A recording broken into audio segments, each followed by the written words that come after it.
Bonjour à tous. L'annonce de la canonisation de 15 bienheureux, de nouvelles ordinations en France et la libération de 2 prêtres de l'église gréco-catholique ukrainienne, c'est aujourd'hui dans SIC la sélection de l'Info catholique. 14 bienheureux seront canonisés le 20 octobre prochain pendant le synode sur la synodalité. C'est l'annonce du pape François lors d'un consistoire qu'il a présidé ce lundi. Parmi ces futurs saints, on retrouve les 11 martyrs de Damas ou encore la religieuse canadienne Marie-Léonie Paradis, fondatrice de l'Institut des Petites Sœurs de la Sainte Famille à la fin du XIXe siècle. La date de canonisation du laïc italien Carlo Acutis, surnommé le Geek de Dieu, mort à 15 ans d'une leucémie, reste cependant encore à déterminer. Il pourrait devenir saint lors du grand jubilé en 2025. Vendredi, la conférence épiscopale allemande a rencontré des membres de la curie, dont le secrétaire d'État du Saint-Siège, le cardinal Pietro Parolin. Au cœur des discussions, le projet du conseil synodal, issu du vaste travail synodal effectué par l'Église allemande, où des laïcs pourraient prendre des décisions ecclésiales, ce qui remet en cause l'autorité des évêques selon le Saint-Siège. Le communiqué de la conférence des évêques allemands rapporte que les dimensions théologiques et juridiques d'un organisme synodal national ont été abordées. Il a aussi été convenu que le statut de cet organe ne serait pas supérieur ou égal à la conférence épiscopale. De plus, le Saint-Siège demande une modification du nom. À présent, une commission allemande doit se pencher sur les questions soulevées par la création d'une telle structure, en lien étroit avec une commission composée de représentants des dicastères compétents.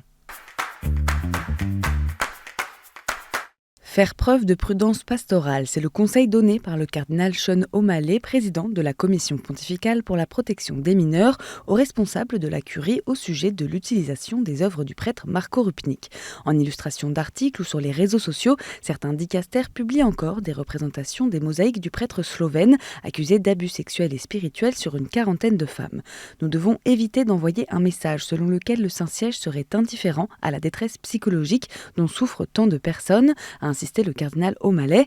Cette déclaration intervient quelques jours après celle de Paolo Ruffini, préfet du dicastère pour la communication. Interrogé le 21 juin sur l'utilisation par Vatican News d'images de l'artiste, il a répondu que le retrait des œuvres de Rupnik n'était ni une réponse chrétienne, ni une manière de se faire proche des victimes.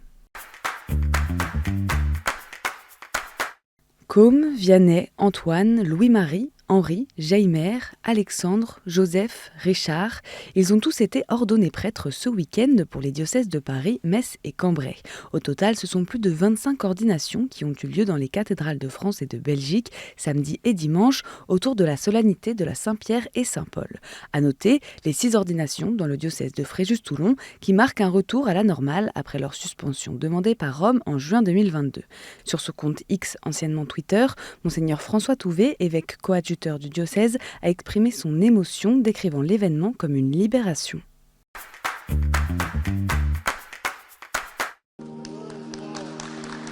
Des applaudissements et un profond soulagement, c'est dans une vive émotion que 10 civils ukrainiens relâchés des geôles russes ont été accueillis dans leur pays ce week-end. Le président ukrainien Volodymyr Zelensky a salué les efforts déployés par le Saint-Siège dans la libération de ces prisonniers. Parmi eux, on retrouve 2 prêtres gréco-catholiques, les pères Ivan Levitsky et Bohan Eleta, arrêtés en 2022 dans leur paroisse de Berdiansk, au sud-est du pays, non loin de Mariupol.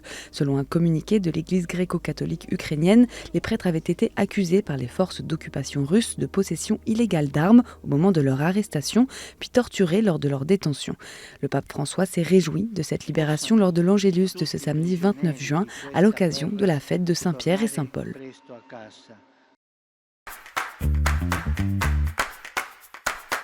Ce dimanche, Monseigneur Marc Hayet, évêque de Bayonne-l'Escarré-Oloron, était aux côtés de l'évêque de Liège, Monseigneur Jean-Pierre Delville, pour la translation des reliques de la bienheureuse Eugénie Joubert. Cette religieuse française avait été catéchiste dans une paroisse liégeoise au début du XXe siècle.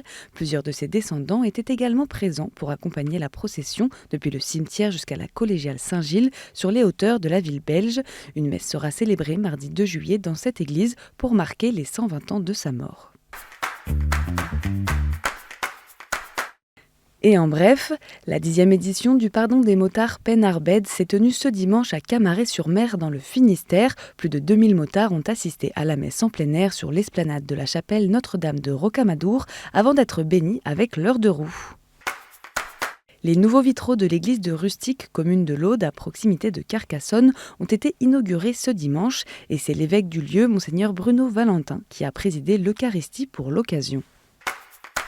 Et enfin, direction le sanctuaire de Banneux dans la province de Liège en Belgique où s'est déroulée ce week-end la procession de Notre-Dame des Voyageurs à l'occasion du traditionnel pèlerinage annuel des gens du voyage.